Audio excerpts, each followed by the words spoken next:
Support for Recovery Talks, the podcast, and rockandrecovery.com provided by Ohio Means Jobs, Summit and Medina counties, recognizing that looking for a job can be tough, especially if you're also navigating a path to recovery. Ohio Means Jobs, Summit and Medina counties offer career coaching, support services, and training for in-demand careers. For more information, summitmedinaomj.org. Direct from Akron, Ohio, the epicenter of modern recovery. This is Recovery Talks, the podcast. From those in recovery to those working in recovery, meet those who are shining the light on Recovery Talks right now. So our guest today is 152 days sober. Congratulations, man. Thanks, man. Yeah. He's a Cleveland-based musician who's remained an active figure in the Northeast Ohio music scene for a better part of 2 decades. Wow, that seems like a long time, right? Do you think back and think 2 decades? That's crazy when you think about getting closer 2 decades, to 20 right? years, yeah. He's toured recently nationally with such bands as the Shootouts and the Outside Voices and the Buffalo Riders, the Featured Players, and Burning Down Broadway. That's a band I didn't know anything about. We can talk about that. I want to. In addition to all of that, he has been in the studio and worked in the studio for a lot of other groups. He also is a local print journalist who currently serves as the editor of a weekly newspaper. No pressure there, right? There's no pressure, right? Just once a week. That's it. Yeah, it's less pressure than a daily. Right. So we like to joke around, but Kevin and I have had a lot of different discussions over the past, bunch of months as he started this journey, and I was really honored to be part of his early part of his journey. I guess we should talk about how do we get here? You know what I mean? How do we decide at some point? There's generally recognized a lot of stages of change with recovery.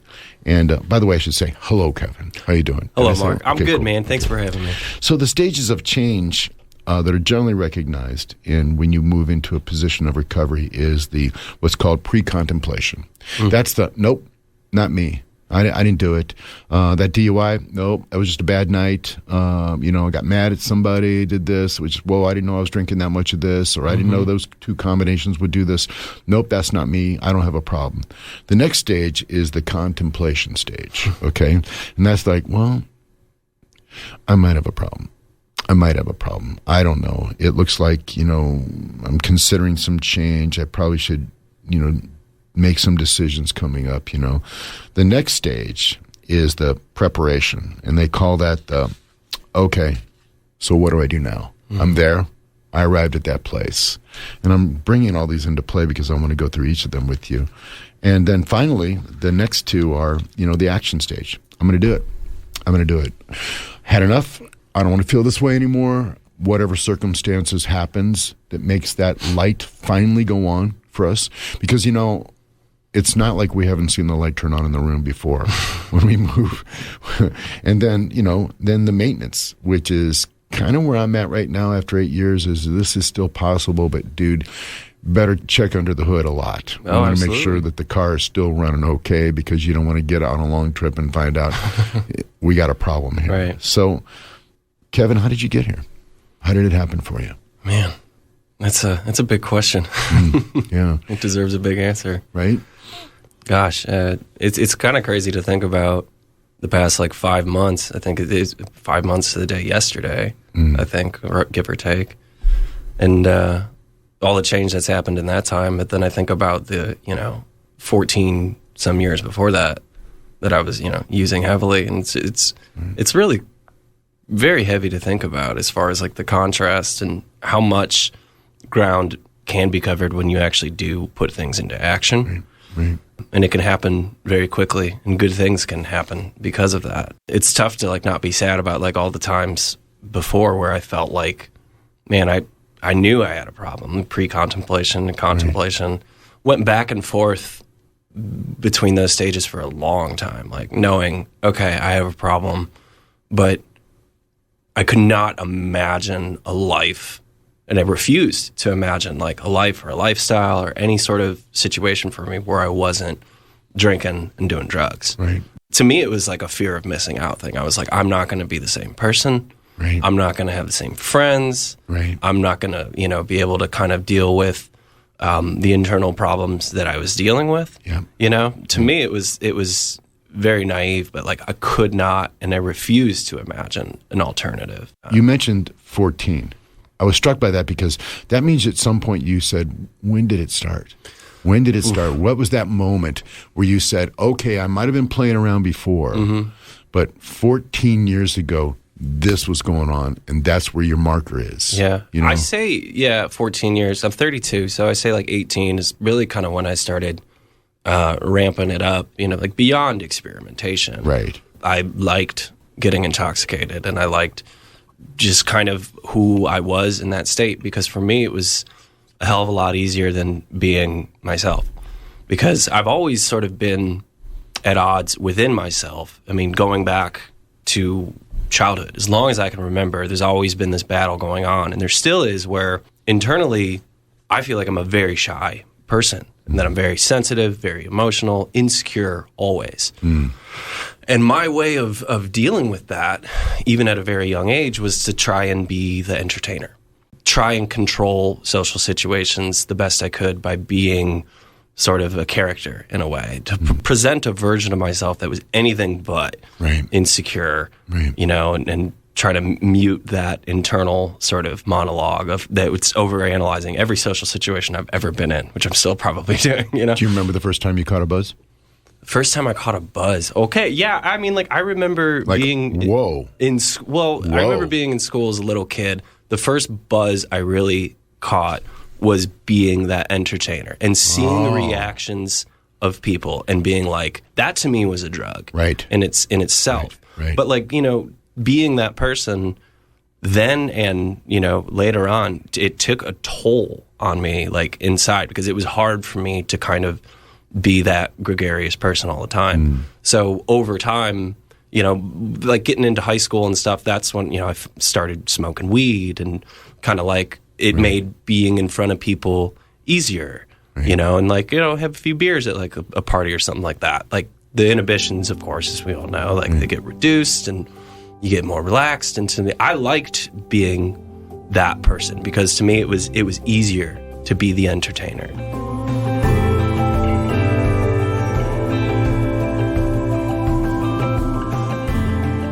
Did you know those kids, and did you seek them out? Because I can think of certain kids I knew, like, they're partying.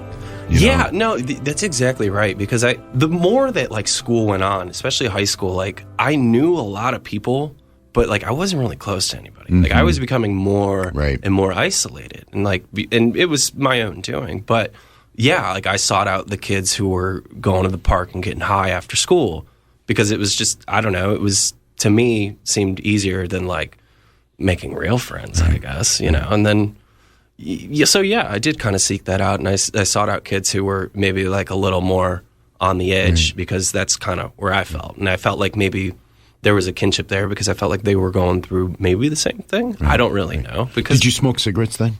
Oh, yeah. Okay, was cigarettes first? Cigarettes were first, yeah. Right, so there's a study going on right now that says, oh yeah, marijuana is not the gateway drug. You know what the gateway drug is?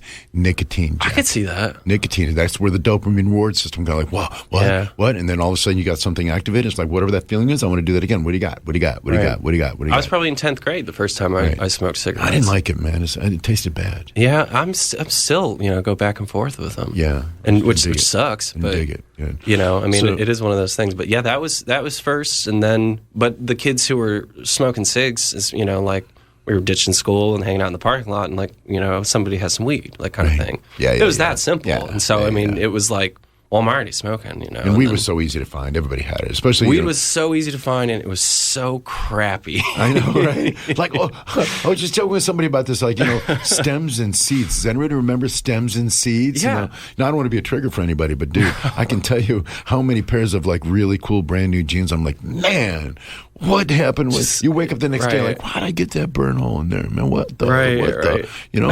So fast forward a little bit to that point where you go, whoa. Your first time you go, what happened? What just happened? That was not the buzz. That was like, whoa, last night some crazy stuff went down, and now I'm aware that there was a different room we were in last night. with getting high. It was a different place. And just kind of copping a beer buzz or smoking some cigs or maybe somebody had some weed. Where was the moment where you said, "Oh, I'm getting skilled at this stuff now"? Man, I'm getting skilled at it. I Right? don't know. Probably sometime in and around like 19, 20 years old when I started kind of ramping it up. And by that point, I was well in bands and doing that whole thing. Yep. So what was the drug? You talk about like... What was the drug? What was the drug? They were like, "Oh, I'm trying that." LSD. Right? Okay. Yeah. Because it just was one of those things. I was hanging out with like weed smokers and music people, and then like it was like acid seemed kind of like the next because you can't sort go of to thing. you can't go to Mickey D's and kill your buzz with acid. You know what I mean? Whereas with I had some beer, I had some weed. Yeah. Let's go get some Mickey D's. We'll be cool, man. We'll go home and everybody right. Give me some. You got any like eye stuff, man? No. When you're at that level, for me, cocaine. Sure. Yeah. I mean, when that started happening, it was like, I'm in with a different group of players now. I hit the pros. I didn't get in with like cocaine people until later, but the first time I did cocaine almost was in tandem with like experimenting with LSD. Mushrooms were kind of involved, and like I was getting into this point where like I was like, psychedelics, and like, and I was in a very creative mode at the time. I was in a band that was doing well. Like I was able to go to a mall and buy one of my own CDs, but I was not old enough to buy a beer at one of my own shows. Crazy. So like I was in this place where I'm like, okay, I'm trying to be creative, and also at the same time trying to mask the fact that like it was really tough for me to be around people. I was really insecure with that. So I mean, but like drugs helped immensely with that because it just kind of gave me this sort of confidence and ability to be like this character that eventually people came to like kind of expect of me. And so, and to me, it goes back to like the drug of, eliciting reactions from people, and drugs made that easier to obtain, like reactions to people, because I felt like I could be, I don't know, that like dark partying sort of character. Yeah. There was a period there where the psychedelics became like kind of a big thing. Right. And then I wasn't even like really drinking a whole lot at that point, but like as things became more like difficult for me, like emotionally, and like trying to learn how to like deal and be around people and the toll that it took on me, that's when like drinking came into play. Especially when I turned of age, and I was like, I can just go to the store and buy this. Like this is incredible. Right. My using was like, like when you're a kid and you're walking on like little like stone fence, and you can walk, and you kind of like whoa, almost fell, but you can keep going. That's what using was for me through my 20s. Where like almost fell, almost bad, whoa, but and even if I did fall, wasn't that bad, right? Yeah. But what was the first time you thought, all right, jackpot?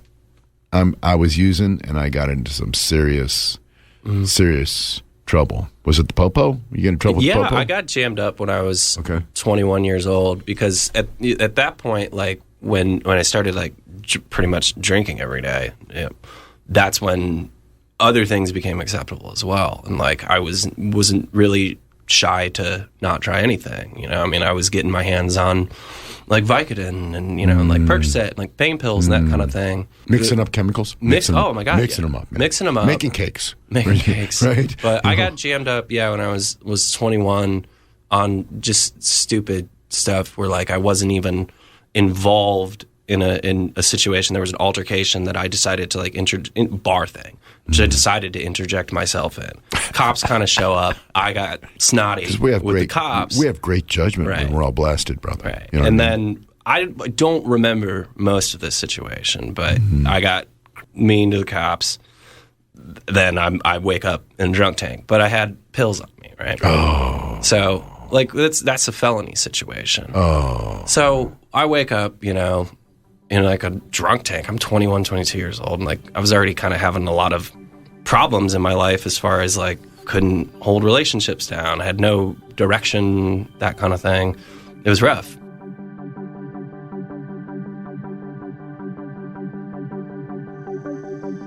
I was very fortunate to evade serious trouble in that situation. Did a program that was able, got the felony thing reduced. To me, that was still not enough of like, it was like you describe on the fence, like, oh, I almost fell, but it was, I just kind of continued on my way once I got out of trouble, did the program I needed to do, which was like a diversion type program, and got out of that.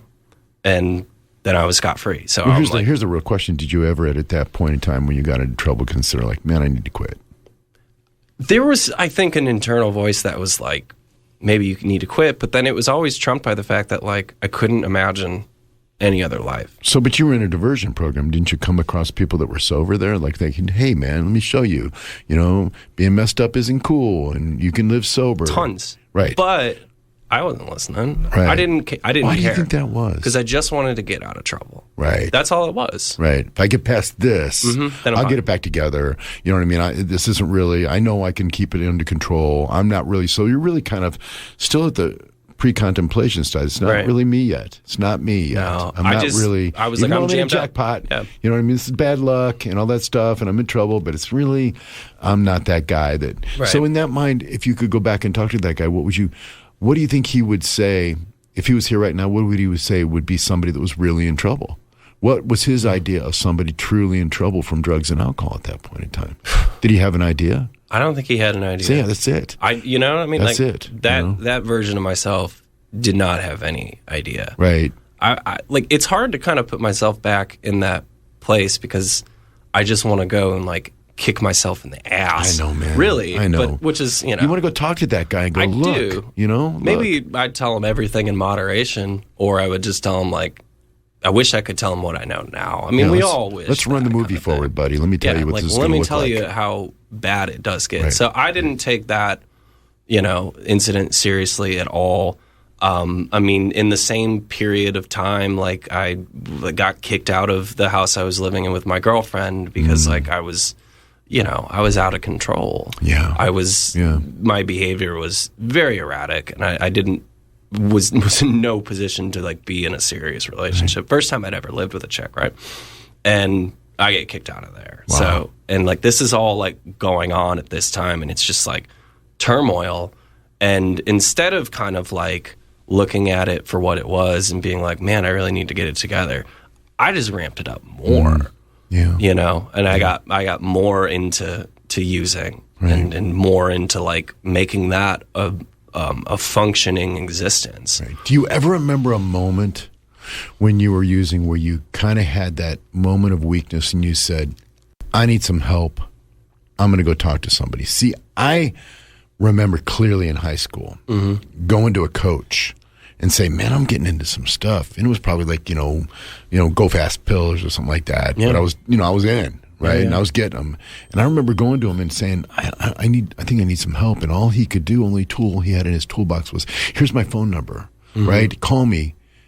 And he didn't have the toolbox, right? Do you remember ever at some point, now we're going to try and fast forward here before we take a break, from 21, 22 to 32. That's 10 years of skill building, brother, right? Out there. Was there ever a moment where you said, man, I need some help. I need to talk to somebody? I don't think so. Was there ever anybody that came to you and said, dude, hey, yes, I see what's happening here with you? Yeah. There were like peers and friends of sorts who... Sober dudes? No. The people who like, hey, I'm worried about you kind of thing. Oh, yeah. And, I would acknowledge it. Like, yeah, I'm kind of worried too, but then, do nothing about it. But I never, there was never really a point in that time where, in that, 21, 22 until like now where I felt like, man, maybe I should talk to somebody or anything. I just kind of like tried to hide it the best I could and move on. And I just accepted like, this is how I live. This is it. Don't you think there was some of it too when we're rocking in bands and stuff? We kind of look around and go, this is kind of the way it works. I would feel incredibly guilty. Right. Yeah. People kind of do this. We get tuned up before we go on, just a few. We do this, we do that, we go. And this is where we are. We're in bands. Everybody's doing it. We're kind of like, and I know I'm not supposed to go hard before, but I can go hard after, and I just got to balance that stuff out. And don't start in the day, or maybe not too much in the day, or maybe like wait till 7. You know what I'm saying? All the time. All this stuff that goes on in our head. Justify it. Right. Any sort of way. Because I remember like there were groups I'd play in or gigs I'd do where like the responsible one would be telling me, he's like, I have you on a 2-beer limit before we play. Right. So, like, right. that's not stopping me from getting, like, right. the bucket, or a 2-drink limit, whatever, get right. a bucket of, like, Jack and Coke or something right. like that. You know what I mean? And how many times you show up with sunglasses on, you're looking cool, but you're just right. totally And to me, it was out. like, oh, yeah, it was just at the gig. So, like, but on the way to the gig, yeah, I'm gonna have a road pop, right. or, what I mean? Right. Like, or... Right. Well, he didn't say anything about weed, or he didn't say anything about right, right. this bag of Coke that I brought. Right. Because that's what I mean? okay. That's okay. Oh, you just said Nobody 2 mentioned. drinks. Nobody mentioned. I would find ways right. to do mental gymnastics to justify what I was doing throughout for right. every situation. We're going to take a short break now, and we're going to come back with, we're speaking with Kevin McManus, who is 152 days sober today, which is kind of unusual because we don't typically do podcasts with people in early recovery, but Kevin has been very generous to talk about his journey. And we're going to take a short break, and we'll be right back after this message from our sponsor. The internet can be challenging to navigate, especially when it comes to podcasts. It can be a cacophony of noise, choices, and information. Some of that information can be legitimate and trustworthy, and some of it can be questionable or even downright synthetic. Who or what can be trusted? And the sheer amount of platforms, where in the world do I go to listen and to absorb information? For the person in recovery, sometimes getting the right advice or help can be the difference between shivering in darkness and stepping out into the light. RecoveryTalks.org is a repository, an easy-to-find place where past episodes of Recovery Talks the podcast can be found. All of Marc's in-depth conversations, all the way back to Season 1, can be found here. RecoveryTalks.org. Simple, easy, help. Okay, welcome back to Recovery Talks, the podcast. I'm your host, Marc Lee Shannon, and we are here with Kevin McManus. Kevin is 152 days sober. We're moving forward, dude. We're moving to the place where the room is getting smaller, right? And, the nights and the days, hard telling night from day. I don't know about you, but to me, it was just 24 hours of total messed up stuff. I mean, it wasn't a question of, I'm going to wait till 5 o'clock. You know what I mean? I was that guy that was, just pacing the floor to wait till 5:30 a.m. because the Sunoco at the end of the street opened up, and I could go down there and pretend I worked at nights or some crazy stuff. Right. Nobody believed me, man. Yeah, that's it. Yeah, no, that's it, man. I'd show up and even change clothes to look like I'd buy the great big, red Magnum of some cheap wine, and I would pop that thing in the parking lot and suck it down and spill it, and then get home. And of course, when you're drinking red wine really fast, guess how that ends up? You know what I mean? Not good. So at some point, you're at the place where you're saying, "Yep, it's me. Yeah, I know it's me. And from when I know about your story, you reached out to somebody that you knew in the community. I did. That said, hey, I know you got this thing going, I think I need to get that thing, but tell me about what was happening, in musician term. Tell me about 8 bars before that, okay? What was happening before you hit the chorus and fell down, right? I knew for a long time that, again, going back to the pre-contemplation and contemplation, I went back and forth for literal years on, man, I really have a problem, and then would just kind of erase that. And no matter how many times I pushed people away who really loved and cared for me, relationships, that kind of thing, no matter how many times that happened, I would just start over and do the same thing every time.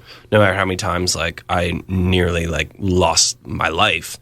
I can think of instances where I woke up vomiting. Thank God. You know what I mean? Yeah, right. Because, of course, that could have been the end of it. Yeah. That happened to me twice. Wow. And still kind of almost laughed it off. Rock and roll. That's right. Whatever. Yeah, there's so much ridiculous. that falls under that blanket of, hey, man. Yeah. All the times I drove with one eye, never did it. All the plans that I canceled because I was too hungover or too drunk. It never really. It's hard to think of one moment, but I guess it kind of comes to head. Last September, October, whatever it was, I was driving after a gig, going to another gig, and, you know, it's evening, it's late at night. I was hammered, holding, you know what I mean? And I wiped out my car on the highway. You know, could have been a horrendous situation. Luckily, I didn't hit anyone else. I hit a wall, you know, I went off the road, trashed my car up pretty good. I told everybody, of course, it was like a hit and run situation. Right. You know, lied. Like, So I've been lying for years and years and years. What happened? Did you get out of the situation? You got out of the car and you were okay? Didn't roll the thing. So, you know, like I just wasn't paying attention. Smoked a cigarette, you know, I don't even remember what it was. Who knows? Went into a wall, went off the road, went back on, nearly rolled the thing, you know, never rolled it.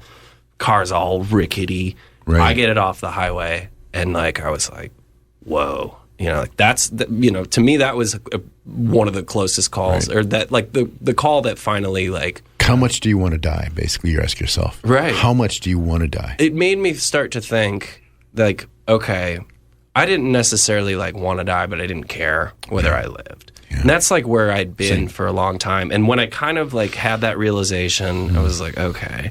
And this is, like, like, late fall of last year. So I did try, like, all right, maybe I'm going to tone it back. You know, I'll scale it back. Yeah. You know? I'm going to get serious now. Yeah. You know, I'd have a few good days where, like, okay, I didn't drink or anything I'm not like going to do that. Yeah. I'm not going to hang out with that guy. Right. I'm not going to do this then. I think I'm done doing coke. You Right. know? Yeah, like, it's too scary. Yeah, right. You know, like, maybe I'll just, like, have a glass of red wine or, you know, whatever. That's all. You know? That's all. Just a little bit. But, of course, you know, as you know, I mean, like, you get a few days where you're being good, I'll have a drink. Yeah, you know, I got it, I've man. been good. I mean, like, I earned this one. Right, I got this. You know, I can enjoy it. But then, you know how that extrapolates. You have one, then you think, well, I mean, 2 will be fine, 3, 4, 5, 6, 7, 8.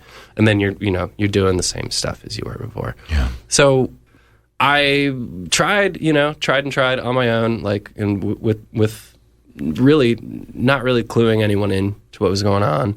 And maybe, like, making sort of, like, vague statements to, like, bandmates, you know, girlfriend situation, like, being like, you know, hey, I'm toning it, I'm scaling it back, you know, just to kind of make it more real when it wasn't real at all. So it was all happening again. You like, reached out. Well, it was months until after that I finally reached out, where my girlfriend Jessica, she kind of saw, like, I looked bad. Yeah. And I was waking up every day, like, horrendously sick in the bathroom a lot. You know what I mean? Yeah. I looked bad. I was putting on weight. Yeah. And I was really just not loving myself, and I wasn't loving her. Yep. You know, I was out of control, man, in many different regards. And finally, you know, she's just like, look, do you have a problem? And I say, yeah, I do. And, like, she's just like, okay, I mean, do you want to get help? And I finally say, like, yes. And there's the moment, I do. right? There's that moment. And thank God for Jessica for, you know, asking me. She's like, do you really want to get help or not? Because she's like, I can't watch you kill yourself anymore. Yeah. She was the first person in my life that was very close to me to say that, like, I can't watch you kill yourself anymore. Yeah. Whereas other people, I'm sure, felt that, thought that, maybe conveyed it in other terms, but, you know, couldn't deal with me anymore and left. But she was the one that said, I can't watch you kill yourself anymore.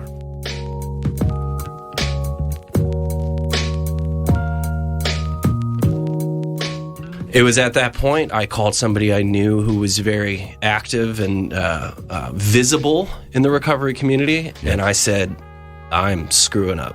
Yeah. And he said, okay, here's what we're going to do. Here's how we're going to start. So early in recovery, though, a lot of people will say, most medical professionals will say, you got to go into a treatment center to get professionally detoxed. So I know a little bit about your story in that regard, but that wasn't exactly the path you chose. Now, I don't make judgments on this podcast, and I, being a certified peer recovery supporter, I recognize that everybody's got to have their own way up the mountain. But you must have been sick as you know what when you first started. 4 or 5 days of just, I mean, sick. Digestive distress. Oh, I remember that. Yeah. I mean, like, I don't want to get too graphic. No, dude. I just had a podcast. Yeah. And I listened to your last show. And it was like I was like talking about my second day in podcast. It was like, and I quit pooping myself. Thank God. Right. You know what I mean? And I can say that. It was a lot of that. Oh my God, your body just says, what? Where is that stuff? Give me that, because I don't know I don't know where to go. I don't know how to do that. It's like, guess what we're going to do? We're going to evacuate everything. Right.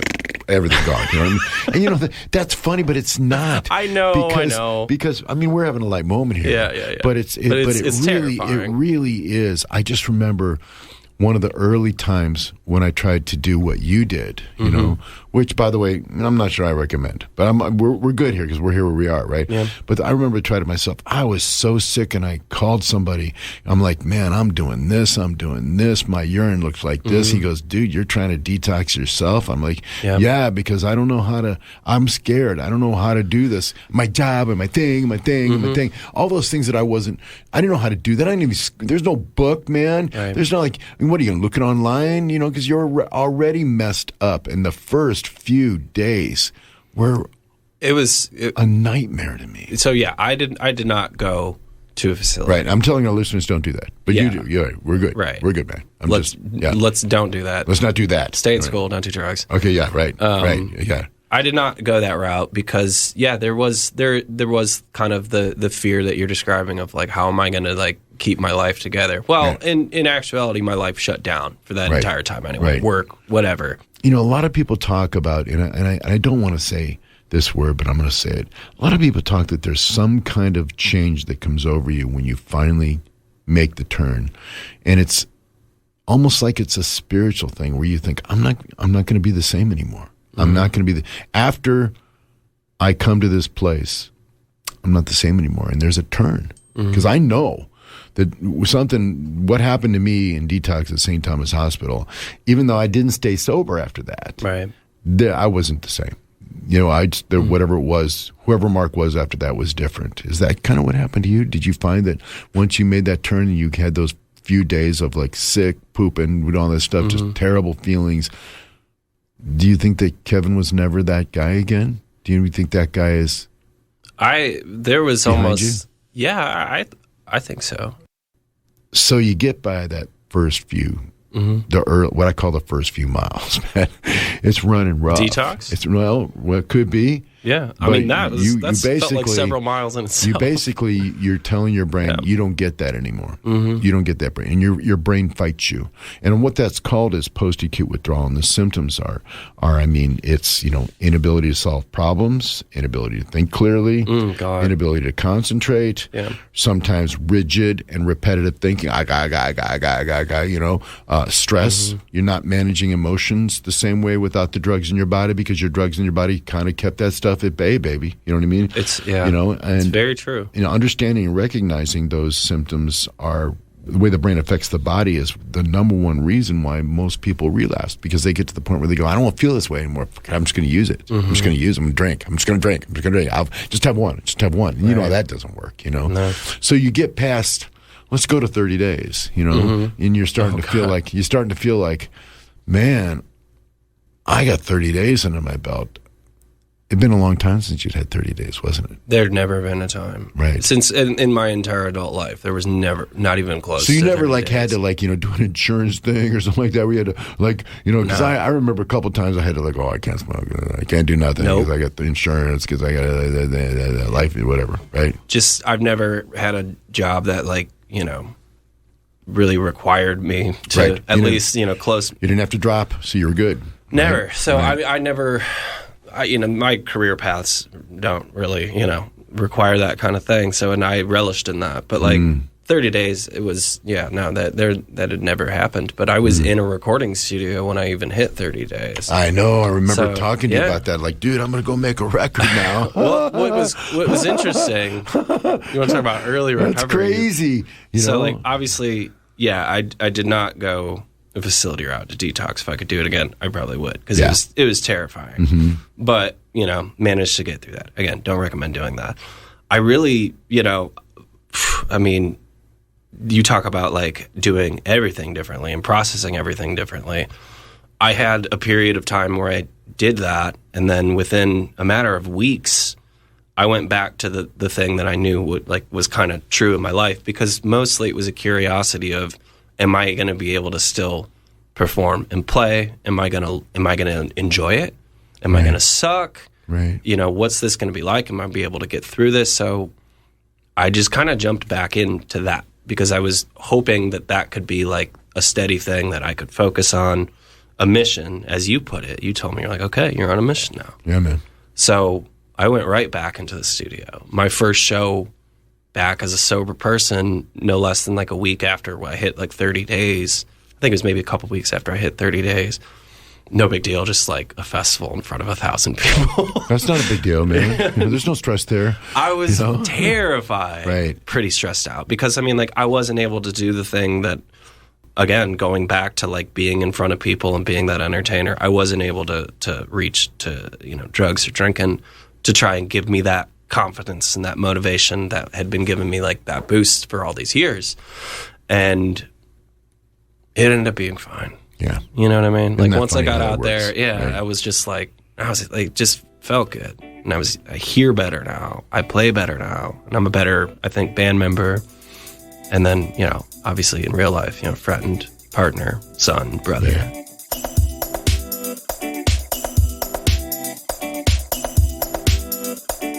So let's move forward to where we are. What are the go-to get you through days? Because you and I have talked a couple times, and I've said, dude, how you doing? You're like, I'm a little itchy. Oh, yeah. I get scratchy, itchy. You know what I mean?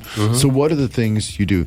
Mind you, now, we haven't talked about 12-step stuff. You know what I mean? Right. We haven't talked about, even though, there's been some stuff that you and I have shared, because, we both have the common interest in, the Buddhist approach to recovery, and how you do those things and some of the practices we do. Not an AA thing, which is okay, because that's not the only way you can do it. Right. And I want to say that to our listeners. There's a lot of ways up the mountaintop. You know what I mean?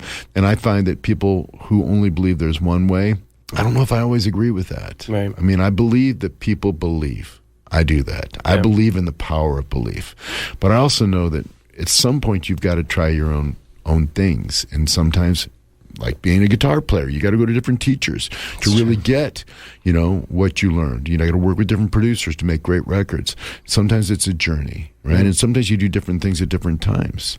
But where you are right now, what could you tell our listeners and our viewers right now about, what are the go-to get you through things that Kevin will do when it's like, dude, kind of itchy scratchy today, I need to do something? The kind of going along with this, what's helped me tremendously is talking to a psychiatrist, and kind of getting to the root of things as far as usage is concerned. And I have a panic disorder, so that kind of, it all comes full circle in a way, as like kind of the character and the entertainer I've been as a means of coping is sort of a result of internal panic. It's so common, man. So dealing with that, talking with a mental health professional has been super beneficial to me, because that helps in the long term. But as far as like the short term, like I'm feeling like, I'm itching, because some days are way easier than others, and some days are really freaking hard.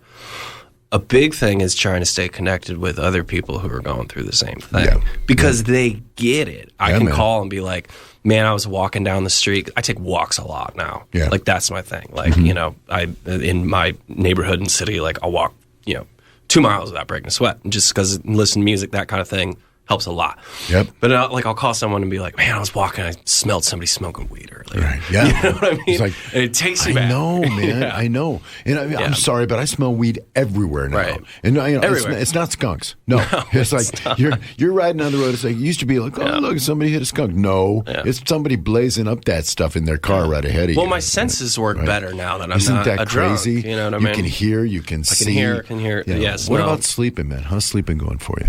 It's gotten so much better, because a big thing about I in hindsight, one of the reasons that I used and drank so much was so that I could sleep, and it was terrible sleep, horrible. You know what I mean? But like I had recurring like night terrors and inability to sleep at all. So I mean, like I'd have to take benzos and drink, so just to pass out, to black out. I mean, totally. But it was always terrible. But now I sleep pretty consistently, and it's pretty good. Right. And like I wake up, feeling rested, oftentimes without an alarm clock, because I'm very fortunate to have a schedule where I kind of get to do whatever I want. It's pretty cool. Right.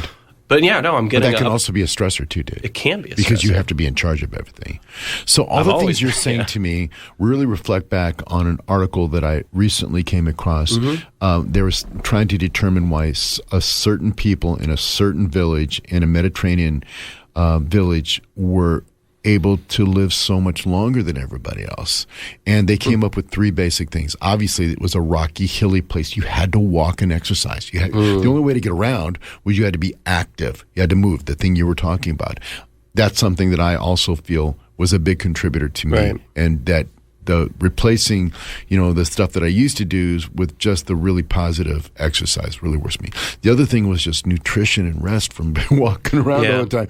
And the third thing is social connection, because it's a small community. Everybody works together. They're all connected all the time. But those three things, exercise, nutrition, sleep, and social emotional connections. Those are the things that they think that's what makes people live longer, because it lowers stress, and stressor is a mother, man. It just kills us. It just kills us. It really can. So what are you doing today to relieve your stress? I mean, because this podcast is really stressful, isn't it, dude? I mean, no, you got to sit there with the host, man, and he's like looking at you. I'm looking at you like It's not the first time I've done an interview in this room, what I mean? That's right, because we are at 91.3 The Summit. You know what I mean? Yeah. Honestly, I don't see this as a stressful situation. I'm playing going to the, but to your point though, I'm connecting with right other, you're so stressed. Connecting with other people who are going through the same thing, because we've all been there, and I think that a great piece of advice I got